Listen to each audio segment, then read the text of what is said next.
Good evening, everyone. Good to see multiple faces. Good enough, good enough, good enough. While discussing in general about the stream of biology, like I said yesterday, biology can, a better word for biology is actually life sciences. Okay, because it is an entrance point to so many different fields. And as I said, that for any competitive exam that you are looking at after standard 12th आपको standard 11th as well as standard 12th दोनों में भी आपको well versed रहना पड़ेगा। तो इसलिए हम ऐसा नहीं कह सकते कि बाबा ये साल 11th स्टैंडर्ड है तो थोड़ा आराम से करेंगे और अगले साल ज्यादा पढ़ाई करेंगे, वगैरह ऐसा कोई चॉइस हमारे पास नहीं है। और मैं स्टूडेंट्स को हमेशा बताता हूं कि even when it comes to reading, मैंने आपको कल के लेक्चर में ही बताया कि you have to be consistent in your work. आपको जो काम करना पड़ेगा अभी इन एग्जाम से रिलेटेड, इस प्रिपरेशन से रिलेटेड, ये मैं सैटरडे संडे करूंगा, मेरा ये इतना एक चीज काम होने दीजिए उसके बाद करूंगा, ये ऐसे नहीं चलेगा। आपको रोज थोड़ा थोड़ा टाइम निकालना पड़ेगा, वक्त निकालना पड़ेगा इसके प्रिपरेशन के लिए। और प्रिपरेशन करते टाइम मैंने ये ऑलरेडी बहुत बार बहुत सारे स्टूडेंट्स को बताया है, लेकिन फिर भी बच्चे, मैं बता रहा हूँ, ऐसा काम नहीं करते हैं।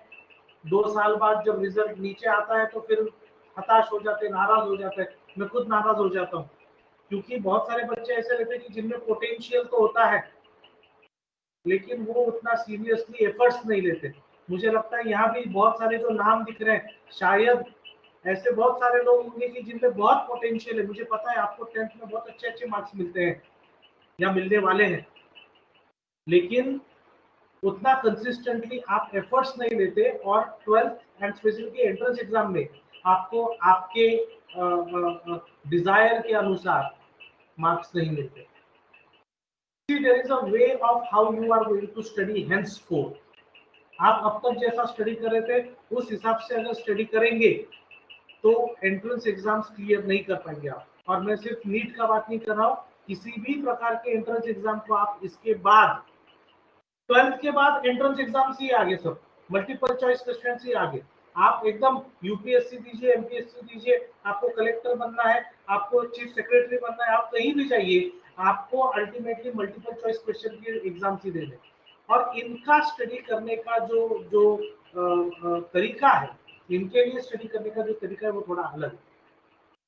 मैं फिर से एक बार दोहराना चाहता हूँ कि be very careful, be very attentive to the lectures that are going on. चाहे बायो का रहे, फिजिक्स, केमिस्ट्री, मैथ्स, कोई भी लेक्चर रहे, पहले तो लेक्चर ठीक से सुनिए, क्योंकि आपका कंसेप्ट क्लियर होना बहुत जरूरी है। और लेक्चर सुनने के बाद इमीडिएटली उसी दिन, मैं उसी मिनट नहीं कह रहा हूं, लेकिन उसी दिन भर में कभी तो भी आपने ये काम करना है कि दिन भर में आपने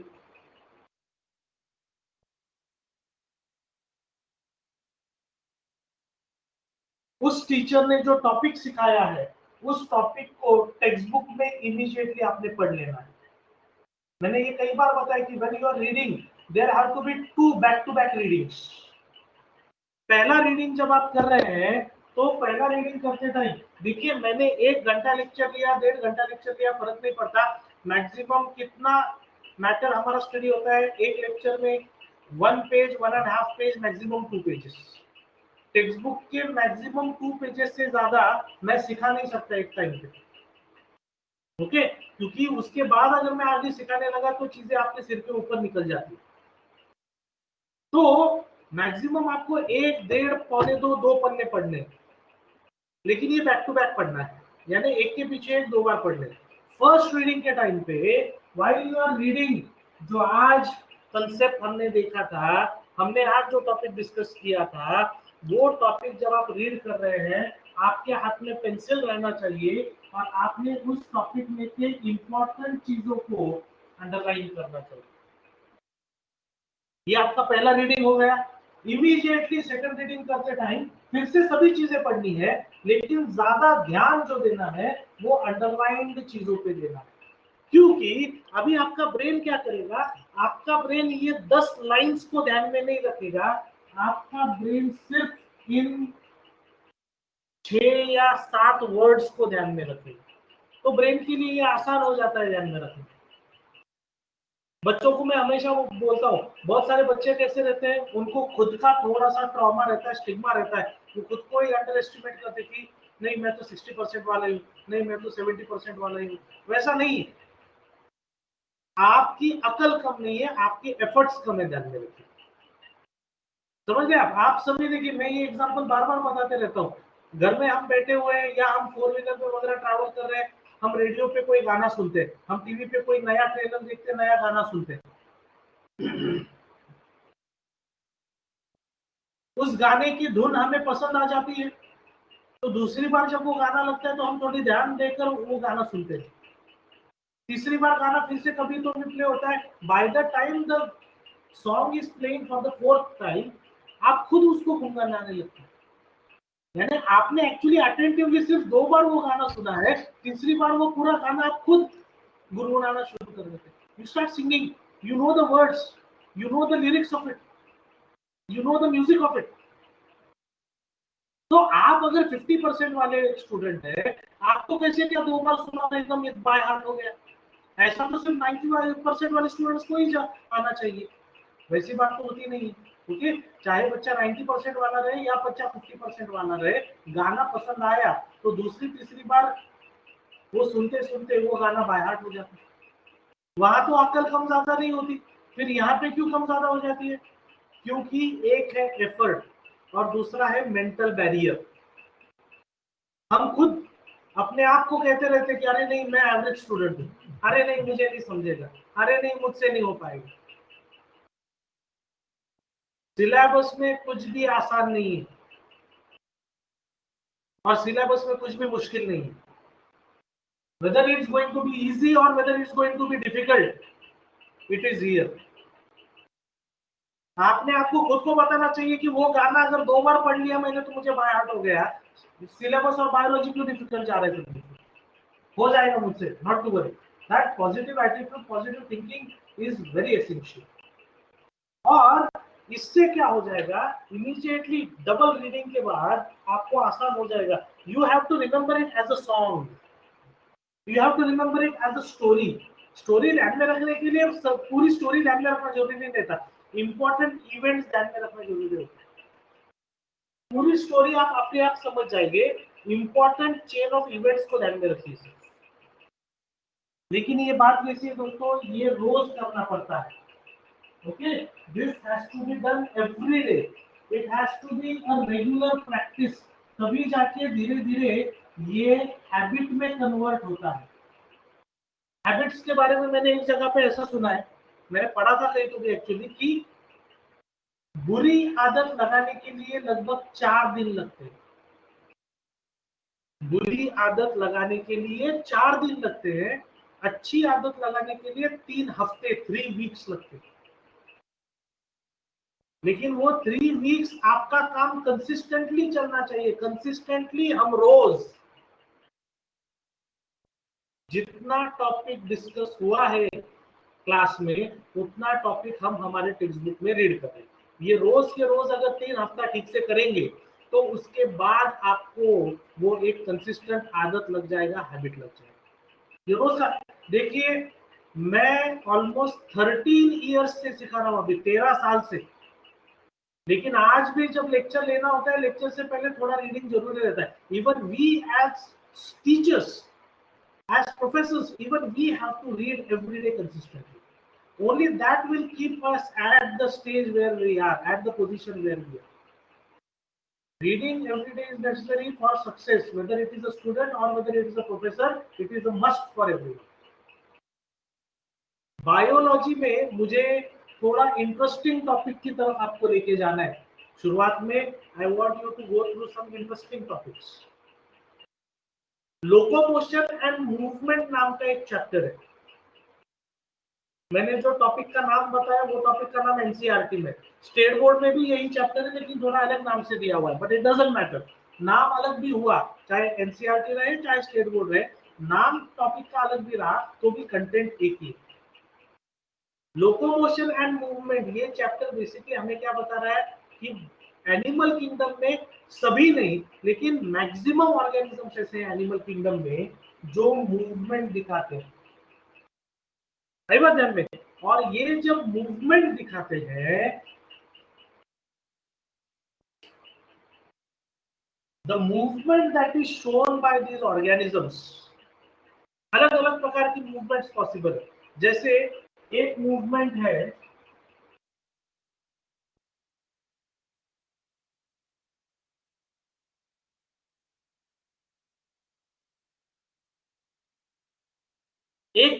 what is called as the ciliary movement. ऐसे ऑर्गेनिजम्स या ऐसे एरियाज जहां पे सीलिया प्रेजेंट है, उस एरिया में से जो मूवमेंट होता है वो सीलियरी मूवमेंट होता है। जैसे सीलियरी मूवमेंट कौन दिखाता है? पैरामीशियम। पैरामीशियम पता है आपको? ये इस प्रकार का ऑर्गेनिज्म का फोटो आपने कहीं तो भी देखा होगा। ये एक्वेटिक एनिमल है, ये एक्वेटिक ऑर्गेनिज्म है, और इसके इर्द गिर्द ये बहुत बड़ी मात्रा में छोटे छोटे सीलिया है। ये सीलिया जैसे जैसे बीट होते हैं वैसा वैसा ये ऑर्गेनिज्म एक जगह से दूसरी जगह मूव होता है। लेकिन ये सीलियरी मूवमेंट सिर्फ पैरामीशियम में ही मिलता है, ऐसा नहीं, आपके बॉडी में भी मिलता है। आपके बॉडी में कहाँ पे मिलता है ये ciliary movement? Ciliary movement is found in the, आपका जो विंड पाइप है, विंड पाइप में सीलिएटेड इपिथेलियम होता है। सीलिएटेड इपिथेलियम का मतलब ऐसा है, ये अगर आपका विंड पाइप है जिसमें से आपका आपने जो ब्रीथ किया हुआ एयर है वो कहाँ पे जा रहा है? वो लंग्स में जा रहा है। तो ब्रोंकाई और ब्रोंकियोल्स जो है उनको ये छोटे छोटे क्या है? उनको ये छोटे छोटे सीलिया है। ये सीलिया एयर के मूवमेंट को हेल्प करते हैं। तो ये हो गया सीलियरी मूवमेंट। फीमेल्स में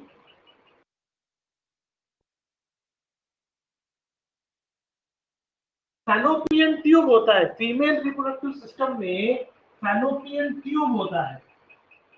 ये फैलोपियन ट्यूब जो है कुछ इस प्रकार से दिखता है, आपने स्टैंडर्ड टेंथ में देखा है।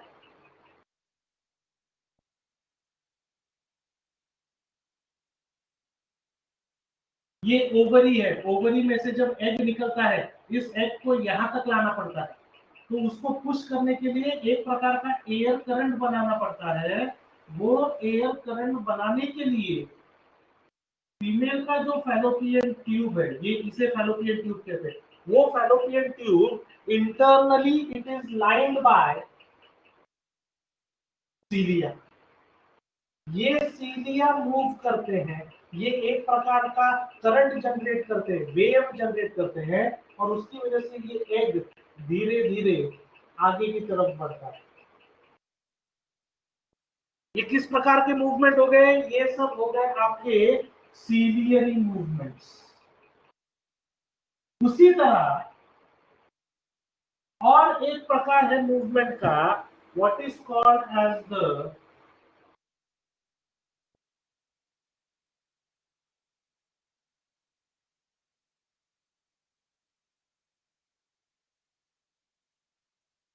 amoeboid movement. Amoeboid movement is occurring with the help of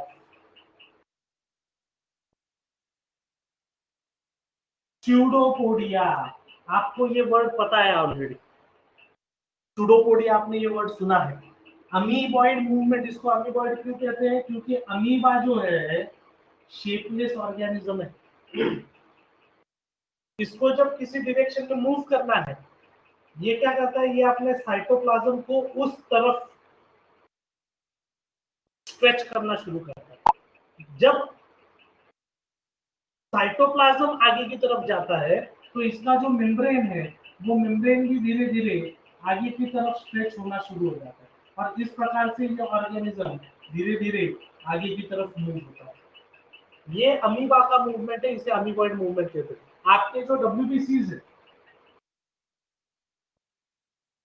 आपके ब्लड में व्हाइट ब्लड सेल्स, जिन्हें कभी कभी ल्यूकोसाइट्स भी कहते हैं, वो डब्ल्यूबीसीज जो है वो अमीबॉइड मूवमेंट, इस प्रकार का मूवमेंट दिखाते हैं।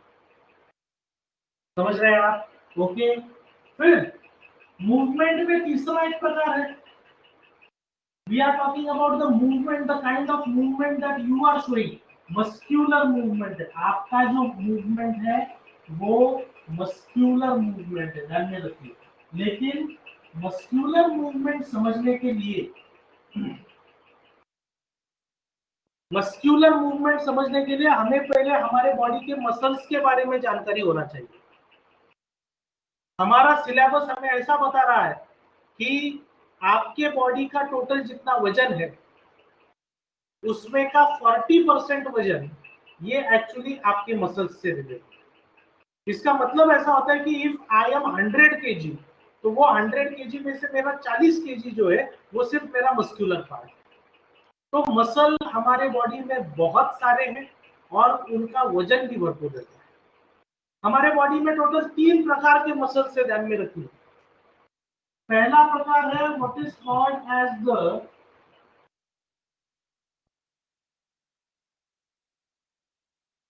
Smooth muscles.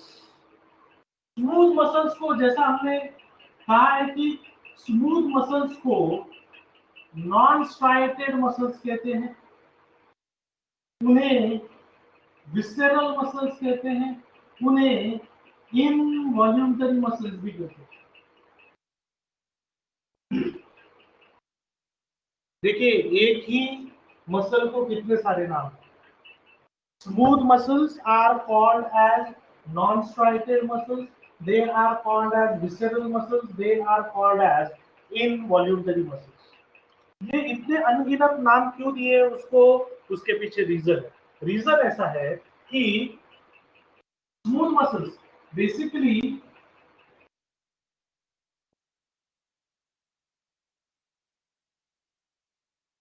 इस प्रकार के sales,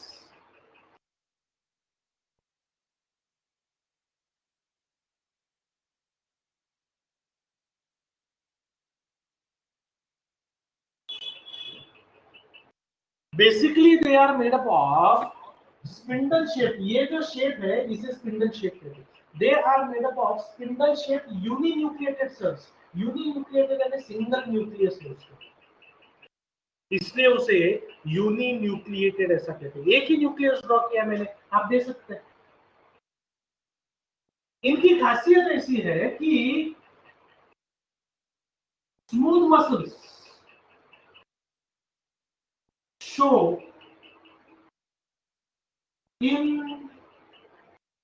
involuntary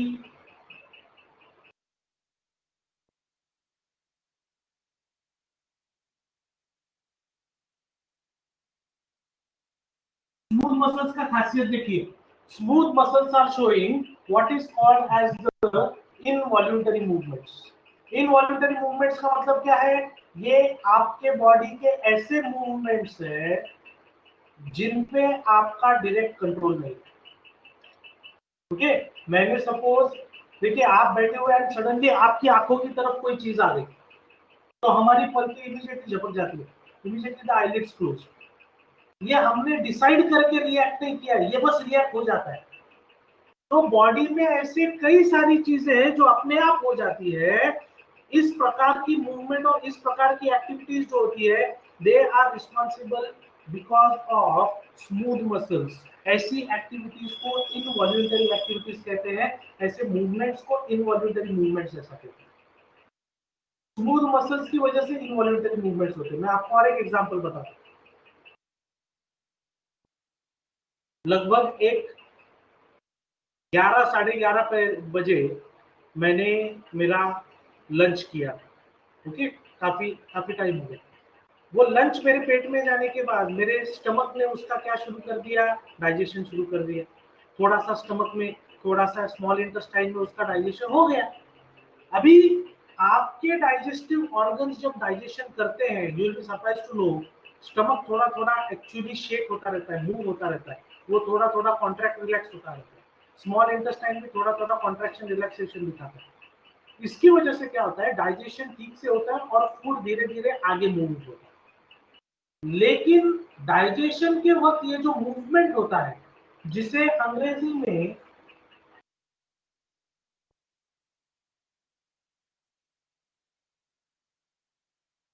that movement is called as peristalsis.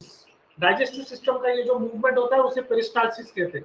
लेकिन पेरिस्टालसिस जब मेरे पेट में हो रहा है, पेरिस्टालसिस जब मेरे स्मॉल इंटेस्टाइन में हो रहा है, I know, you know that it is not happening by will.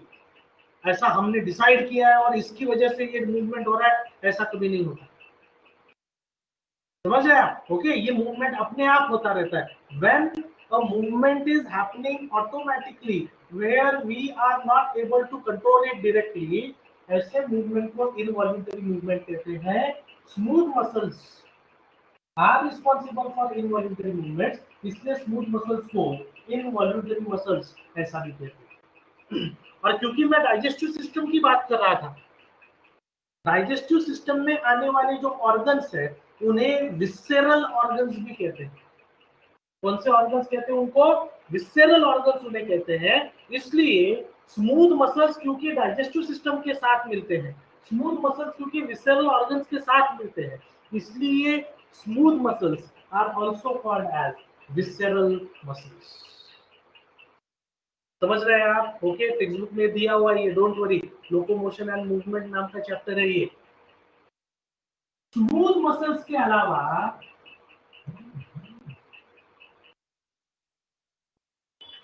Shape देख लीजिए इसके सेल्स का।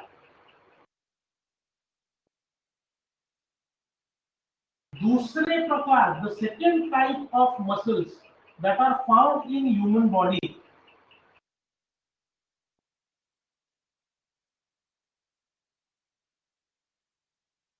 उनका नाम है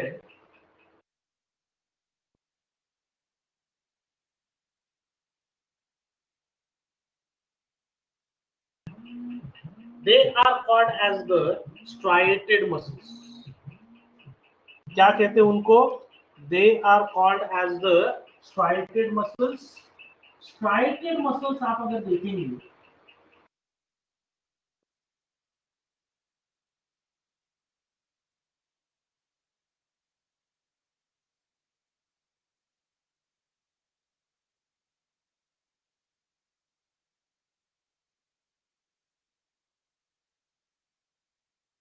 स्ट्राइएटेड मसल्स इस प्रकार से दिखते हैं। Okay, they are elongated, they are cylindrical, they are elongated, they are cylindrical, and they show striations। ये लाइंस जो दिख रहे हैं ये स्ट्राइएशंस है। स्ट्राइएशंस आर फॉर्मिंग,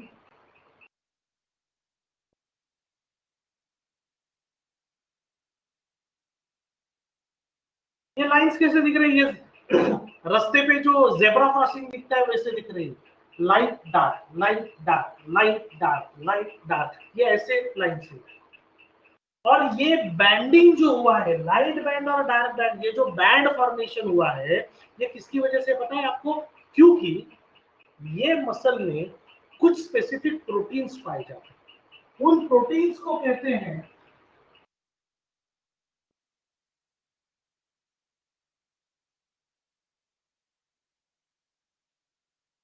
उन प्रोटीन्स को कहते हैं contractile proteins. It is because of the presence of contractile proteins in the striated muscles कि आपको ये लाइंस, ये डार्क बैंड और लाइट बैंड दिख रहे हैं। और ये कॉन्ट्रैक्टाइल प्रोटीन्स जो है, हमें इनके नाम पता रहने चाहिए। They are actin and myosin. क्या कहते हैं उनको? We call them as actin and myosin. समझ रहे हैं आप?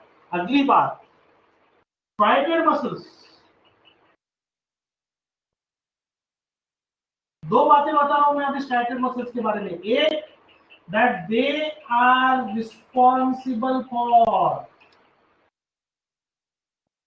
all the voluntary movements in our body। Voluntary movements का मतलब क्या हुआ? देखिए, सपोज मैंने आपको बताया, okay, suppose if I am saying कि चलो बच्चों, आपका एक नोटबुक या एक रजिस्टर निकालो, आप इमीडिएटली आपके बैग में से ये ऐसा झुक कर ये रजिस्टर निकालो। चलो एक फ्रेश पेज निकालो, आपने ये मूवमेंट किया। चलो मैं अभी आपको स्टेटमेंट बताऊंगा रहा हूँ, वो लिखो, तो आपका ये मूवमेंट शुरू हो।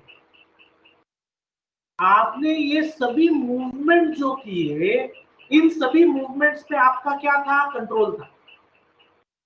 ऐसे मूवमेंट जिन पे हमारा कंट्रोल है उन्हें कहते हैं वॉल्यूंटरी मूवमेंट्स। वॉल्यूंटरी मूवमेंट्स किसकी वजह से हो रही है? वॉल्यूंटरी मूवमेंट्स स्ट्राइटेड मसल्स की वजह से होती है। इसलिए वॉल्यूंटरी मूवमेंट्स को या स्ट्राइटेड मसल्स को वॉल्यूंटरी मसल्स भी कहते हैं। मैं जब लेक्चर लेता हूँ, आप देखिए, मैं 100 बार यहाँ से वहां से यहाँ, ऐसा मेरा मूवमेंट चालू रहता है। लेकिन ये मूवमेंट जो ये अपने आप थोड़ी हो रहा है। ऐसा मैं एक जगह पे खड़ा हूं और सडनली ऐसे पैर इधर इधर इधर भागने लगे, ऐसा अपने आप नहीं होता। It is under the control, it is my desire, it is my will, जिसकी वजह से ये मूवमेंट हो रहा है। इस प्रकार के मूवमेंट को वॉल्यूंटरी मूवमेंट कहते हैं। और वॉल्यूंटरी मूवमेंट किसकी वजह से होते हैं? स्ट्राइटेड मसल्स की वजह से। Striated muscles are also called as voluntary muscles. और ये स्ट्राइटेड मसल्स मूवमेंट, जब आपका मूवमेंट जब ये कराते हैं, तो सिर्फ आप मूव नहीं हो रहे, आपकी पूरी बॉडी मूव हो रही है, आपके बोन्स मूव हो रहे हैं, आपका पूरा एंडोस्केलेटन मूव हो रहा है। क्योंकि striated muscles are found attached to our skeleton, to our bones, to our skeletal system। इस वजह से स्ट्राइटेड मसल्स, जैसा स्ट्राइटेड मसल्स को वॉल्यूंटरी मसल्स भी कहते हैं, वैसा ही स्ट्राइटेड मसल्स को स्केलेटल मसल्स ऐसा भी कहते हैं। When my hand is showing this movement, that is because मेरे हैंड के अंदर, इस हाथ के अंदर जो बोन्स है, उन बोन्स को जो मसल्स अटैच है, उन मसल्स की वजह से ये हाथ का मूवमेंट हो रहा है। ये मूवमेंट मेरे कंट्रोल में है, मेरा ब्रेन बता रहा है, उस प्रकार से ये मूवमेंट हो रहा है। और ये मूवमेंट होने के लिए स्ट्राइटेड मसल्स बोन्स को अटैच है, स्केलेटल सिस्टम को अटैच है, इसलिए स्ट्राइटेड मसल्स को स्केलेटल मसल्स ऐसा भी कहते हैं। Please keep this in mind, okay. इसमें तीसरा एक प्रकार, हम मसल्स की बात करें, पहला हमने स्मूथ मसल्स देखा, फिर हमने स्ट्राइटेड मसल्स देखे। मसल्स में तीसरा एक पार्ट है, what are called as the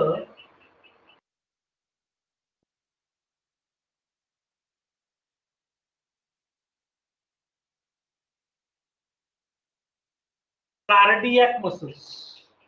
muscles का तीसरा पार्ट जो है उसे कहते हैं कार्डियक मसल्स। आप में से किसी को पता है क्या कार्डियक यानी कौन सा ऑर्गन है? Yes Mayuri, wonderful, okay. चलो एक गेम खेलते हैं अभी। कार्डियक यानी आप कह रहे हैं हार्ट है, वेरी गुड।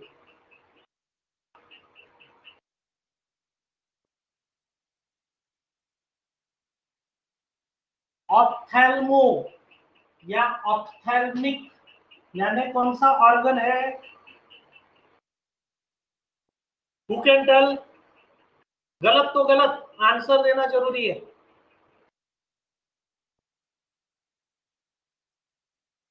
बहुत बढ़िया, wonderful. Shubham, Snehal, very nice. Yes Movin, wonderful.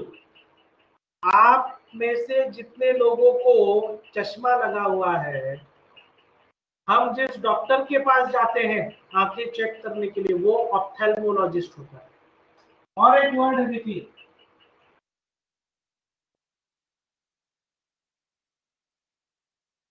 Hepatic, hepatic यानी कौन सा ऑर्गन?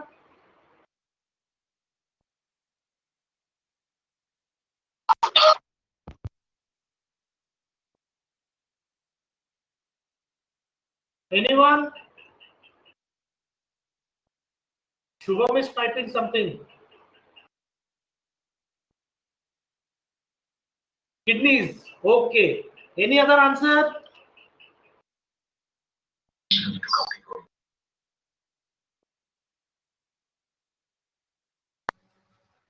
लीवर। मैंने टाइप करने को बोला है।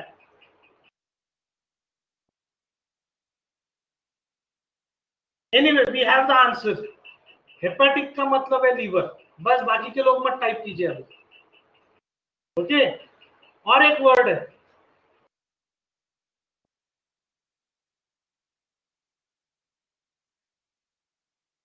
नेफ्रिक। वाह सोम्या, वंडरफुल। थोड़ी देर पहले किसने तो भी किडनी टाइप किया था, इसलिए शुभम ने किडनीज टाइप किया था। किडनीज से रिलेटेड अगर बात चल रही है, किडनीज से रिलेटेड नेफ्रिक है, लीवर से रिलेटेड हेपेटिक है, आंखों से रिलेटेड ऑप्थेल्मिक है, हार्ट से रिलेटेड कार्डियक है। कार्डियक मसल्स ये पूरे बॉडी में और कहीं भी नहीं मिलेंगे। कार्डियक मसल्स हमें सिर्फ और सिर्फ हार्ट में ही मिलेंगे। Cardiac muscles are meant only for the formation of human heart, full stop. Smooth muscles देखिए, स्मूथ मसल्स पूरे डाइजेस्टिव सिस्टम में मिलते हैं। स्ट्राइटेड मसल्स पूरे बोन्स को अटैच मिलते हैं। वैसा कार्डियक मसल्स पूरे बॉडी में मिलते हैं ऐसा नहीं कह सकते। Cardiac muscles are concern only with heart. और ये कार्डियक मसल्स जो है ये भी स्ट्राइटेड मसल्स की तरह ही दिखते हैं, इनमें भी स्ट्राइएशंस है।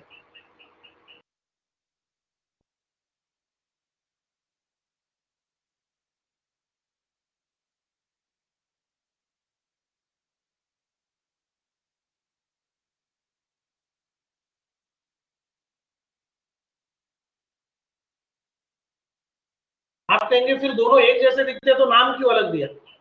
कार्डियक मसल और स्ट्राइटेड मसल्स दिखते तो एक जैसे हैं, दोनों एलोंगेटेड है, सिलेंड्रिकल है, दोनों में स्ट्राइएशंस है, लेकिन एक बहुत ही इंपॉर्टेंट डिफरेंस जो है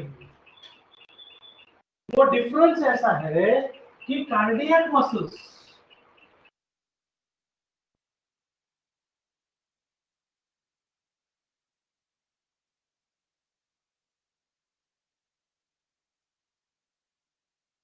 पहली बात यह है कि कार्डियक मसल्स में बहुत बड़ी मात्रा में माइटोकॉन्ड्रिया है।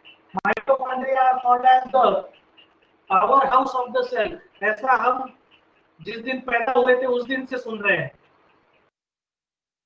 तो कार्डियक हार्ट को कैसा है, हार्ट को सुबह शाम रात काम करना है, हार्ट को वीकडेज वीकेंड हर रोज काम करना है, हर मिनट काम करना है। हार्ट थोड़ी बोलने वाला है क्या है आज नाग पंचमी है तो मैं छुट्टी ले लेता हूँ, ऐसा थोड़ी पॉसिबल है।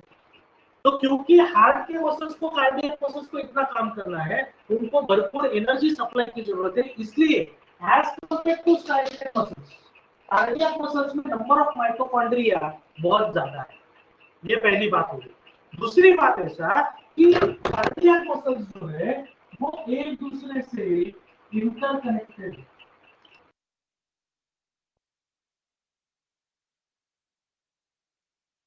और ये कार्डियक मसल्स को एक दूसरे से जोड़ने वाला ये जो ब्रिज है,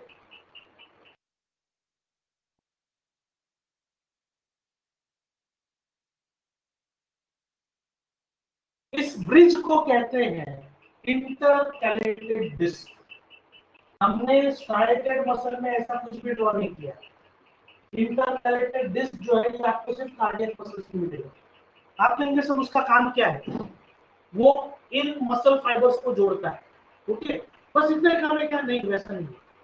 इसका काम क्या है? देखिए, हार्ट का कोई पोर्शन एक बार कॉन्ट्रैक्ट होना शुरू हो गया तो वो जो वेव ऑफ कॉन्ट्रैक्शन है तो एक जगह से दूसरी, दूसरी से तीसरी, तीसरी से चौथी, ऐसा बराबर पास होनी चाहिए। और ये प्रॉपर पासिंग के लिए हमें यहाँ पे क्या दिया गया है, यहाँ पे प्रॉपर पासिंग के लिए हमें ये बीच में कनेक्शंस दिए ताकि वो वेव ऑफ कॉन्ट्रैक्शन एक बार शुरू हो गया तो वेव का इंपल्स जो है, वेव का मैसेज जो है वो यहाँ से इस मसल में जाएगा, यहाँ से फिर अगले कार्डियक मसल में, फिर अगले, तो ये कंटिन्यूअस कनेक्शंस रहने चाहिए। इसलिए ये इंटरकनेक्टेड डिस्क जो है ये कार्डियक मसल्स के पास है, कार्डियक मसल्स के पास नहीं है। एग्जाम से रिलेटेड ये फेवरेट वर्ड है, कार्डियक मसल से रिलेटेड एग्जाम में ये बहुत बार पूछा गया है, समझ रहे हैं आप? Okay, moving ahead. 3 प्रकार के मसल्स के बारे में हम बात कर रहे हैं, स्मूथ मसल, स्पाइरल मसल्स और कार्डियक मसल्स।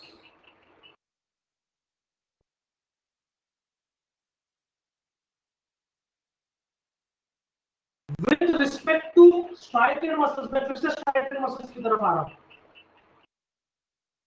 ये डार्क लाइट ये जो एरिया है, ये अगर हम डिटेल में देखें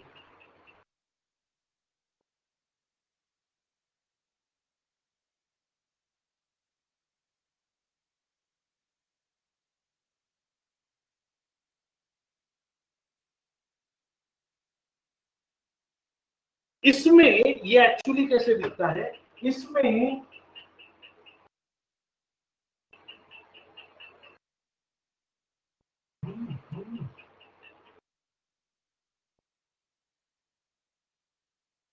जो लाइट कलर का एरिया है उसे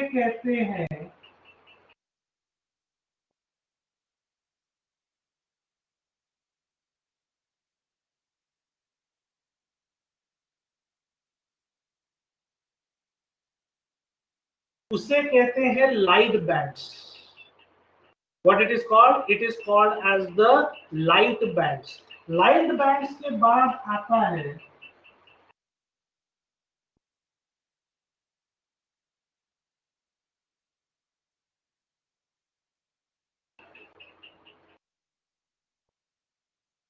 लाइट बैंड्स के बाद आते हैं डार्क बैंड्स।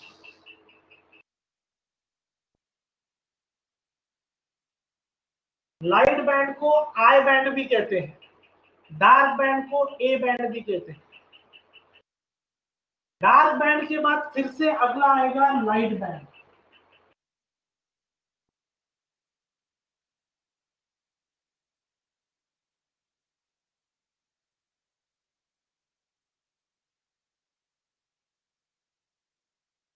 ये ऐसा धीरे धीरे धीरे धीरे धीरे धीरे light dark light dark light dark light dark, ये इस प्रकार से ये चालू रहता है।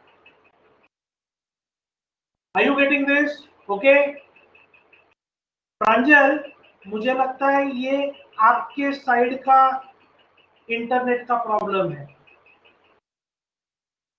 ओके, वीडियो स्टेबिलिटी अगर नहीं है या ठीक से अगर वो रन नहीं हो रहा है, probably it is the problem of the internet connection on your side बेटा।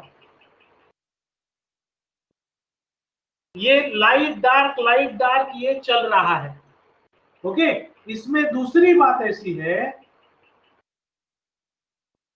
लाइट बैंड के बीच में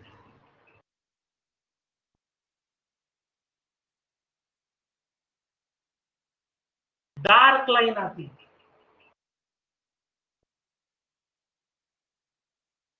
इस डार्क लाइन को कहते हैं जेड लाइन। लाइट बैंड के बीच में डार्क लाइन आती है, उसको कहते हैं जेड लाइन। डार्क बैंड के बीच में एक लाइट लाइन आती है, उसे कहते हैं एम लाइन। क्या कहते हैं उसको? M line. तो we are having light band dark band, light band dark band, ये ऐसे अल्टरनेट चालू रहती है, इसकी वजह से स्ट्राइएशन दिखते हैं। हम स्ट्राइडेड मसल्स का बात करते हैं। Light band which is also called as I band, उसके बीच में एक डार्क लाइन है जेड लाइन। यहाँ भी लाइट बैंड के बीच में लाइन है, डार्क लाइन है, जेड लाइन। और डार्क बैंड के बीच में एक लाइट लाइन है, उसे कहते हैं एम लाइन। ये लाइट डार्क क्यों है, मैंने आपको ऑलरेडी बताया, it is appearing light and dark, light and dark, light and dark, because of the presence of contractile proteins called as the actin and myosin. उन प्रोटीन्स को क्या कहते हैं, we call them as actin and myosin. And finally एक last बात बता रहा हूं मैं, एक जेड लाइन से उसके बाद आने वाली नेक्स्ट जेड लाइन जो है, इन दोनों के बीच में जितना रीजन आता है उस रीजन को कहते हैं सार्कोमियर। क्या कहते हैं? ये कौन सा ऑर्गन है? आप बोलेंगे सर ये बात किधर चल रही है, आप भूल रहे हैं, हम स्ट्राइटेड मसल्स की बात कर रहे हैं। मैं जब ये मूवमेंट कर रहा हूं, ये मूवमेंट जिन मसल्स की वजह से पॉसिबल है वो स्ट्राइटेड मसल्स है। उन स्ट्राइटेड मसल्स को अगर हमने देखा तो उनमें कुछ डार्क एरिया दिखते हैं, कुछ लाइट एरिया दिखता है, फिर से डार्क, फिर से लाइट, फिर से डार्क, फिर से लाइट। इस प्रकार का अरेंजमेंट ऊपर वाले ने करके रखा है हमारे बॉडी में, हमारे स्ट्राइटेड मसल्स में। तो ये स्ट्राइएशंस एक्चुअली कैसे हैं? जो लाइट एरिया है उसको लाइट बैंड आई बैंड कहते हैं, जो डार्क एरिया है उसको डार्क बैंड ए बैंड कहते हैं। इनका ऑल्टरनेशन चल रहा है। एट द सेम टाइम हम इस मसल्स की बात करें, इन मसल्स में लाइट बैंड के बीच में डार्क लाइन है जेड लाइन, डार्क बैंड के बीच में लाइट लाइन है एम लाइन। ये भी लाइंस ऑल्टरनेट आती रहती है। And the region between two Z line यानी डार्क लाइंस है, दो डार्क लाइंस के बीच में, यानी दो जेड लाइंस के बीच में जितना एरिया आता है, दो जेड लाइंस के बीच में कौन सा एरिया आएगा? देखिए, जेड लाइन, फिर लाइट बैंड, फिर डार्क बैंड, फिर लाइट लाइन, फिर डार्क बैंड, फिर लाइट बैंड, और फिर अगला डार्क बैंड। दो डार्क बैंड्स के बीच में जितना एरिया आता है उस एरिया को कहते हैं सार्कोमियर। ये प्लीज ध्यान में रखिए। सार्कोमियर इसलिए इंपॉर्टेंट है क्योंकि सार्कोमियर के बारे में ऐसा कहते हैं कि sarcomere is the functional unit of striated muscles. समझ रहे आप? ओके, मैं फिर से रिपीट करता हूं कि sarcomere is the functional, structural and functional unit of striated muscles. आप जब भी स्ट्राइटेड मसल्स का बात करते हैं आप एक्चुअली उसके सार्कोमियर का बात करते हैं। मसल्स के बारे में एक बहुत इंपॉर्टेंट बात हमें पता रहनी चाहिए। Muscles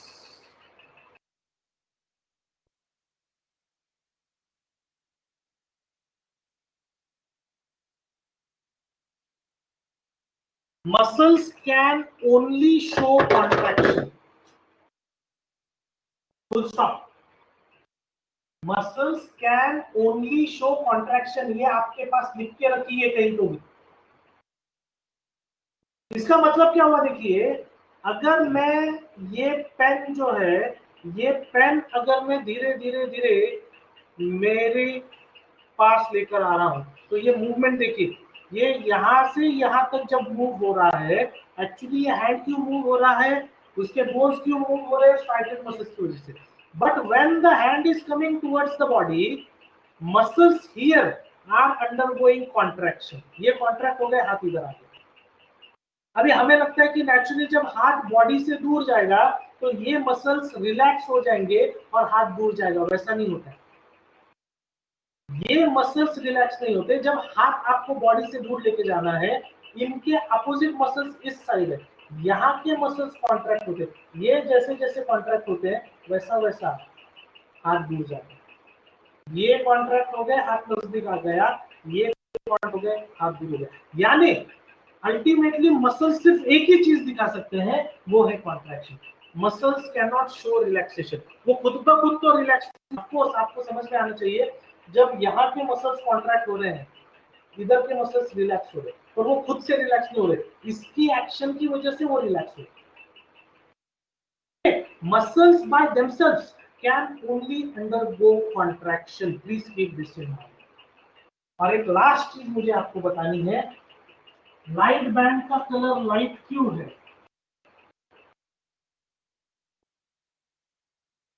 Light band appears light in color because of the protein called as actin. Dark band appears dark in color because of the protein called as myosin. Actin and myosin. Okay, मैं इन दो words पे आज रुकने वाला हूं. I am going to stop at actin and myosin today. Okay, because next lecture हम इन्हीं दो वर्ड्स को पिक करके आगे जाने वाले हैं. The threads for our next lecture are in the form of these two words, actin and myosin. समझ गया? Okay, I am stopping here. Thank you very much.